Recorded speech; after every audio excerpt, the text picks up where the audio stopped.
your early sort of business mind and money making schemes.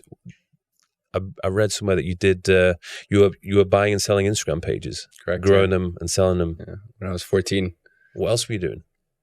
That was the first business. So basically, once again, I guess YouTube was a second evolution. YouTube at first was just like a diary to myself. And before that, a year and a half, 2 years before that, I had an Instagram page. It's actually still on Instagram. It's called Fuck the Norm, FCUK the Norm, for obvious reasons why it was called that. And up until maybe like the last 15 or 20 posts aren't me, but everything before that, if anyone wants an insight into what I was thinking when I was 14 years old, you can go to that page. I wrote every single caption on that page, and I grew that page to, I think it was 30 or 40,000 followers within 6 months. And all of a sudden, one day I get a message from a brand, and they're like, "Oh, how much do you charge for a promotion?"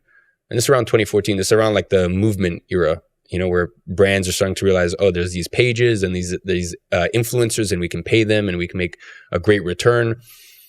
And that was what I got sucked into the world of Telegram groups where people are buying and selling promotions and buying and selling accounts.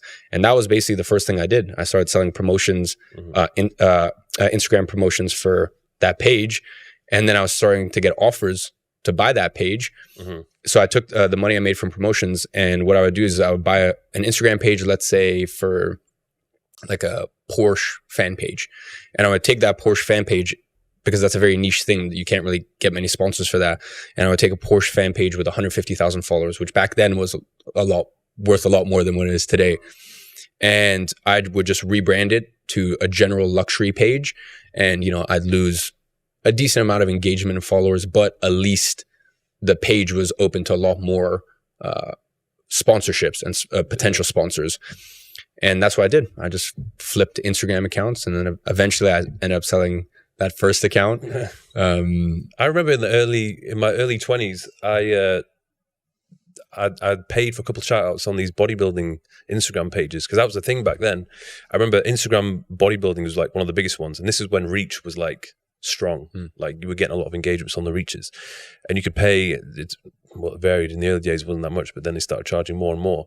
So all these fitness people, because there was a lot fewer people on the fitness space and Instagram, they would pay Instagram bodybuilding to feature them, and then you would get a couple thousand followers, like organic followers from them. And that was like that was a business back in the day. Now it's obviously completely changed, but yeah. And that's kind of what happened very quickly. Within 6 to 9 months of me getting into that, it was just everyone kept undercutting each other, and prices just of what people were charging, of what the accounts were worth, went down so much that I saw the direction it was headed in, and I just knew that it wasn't like a real business. It wasn't something tangible.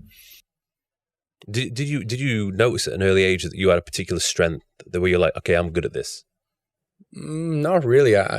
I wish I could say I was one of those kids when there must have been something though. Yeah, but I wish I could say I was one of those kids who was like 7 with a lemonade stand, but I wasn't. Like I wasn't one of those kids that went and brought candy to school and sold it to people. You understood social media. I wouldn't say necessarily understand social media. I think I'm just a very logical person. I think people are just very emotional in their decisions. I'm very logical, and I can pull emotion out of something and look at things for what they are. And I think that's why I've done so well in life, because as you continue to grow in life, probably the biggest hurdle you're going to face is managing people. And managing people is all about removing your emotions and you have this idea of who you want someone to be and who they actually are. And those two things aren't the same a lot of times.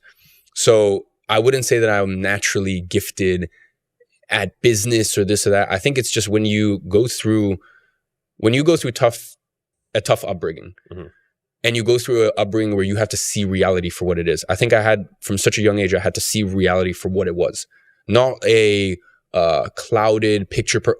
This is reality, and you have to face reality. And when you know how to face reality and you know how to not run away from things, you're a very, very powerful person. And you can have any university degree, you can have any this, that. It doesn't teach you critical thinking, and it doesn't teach you how to look at situations and look at real world problems and figure out, okay, I'm fucked. How do I unfuck myself here?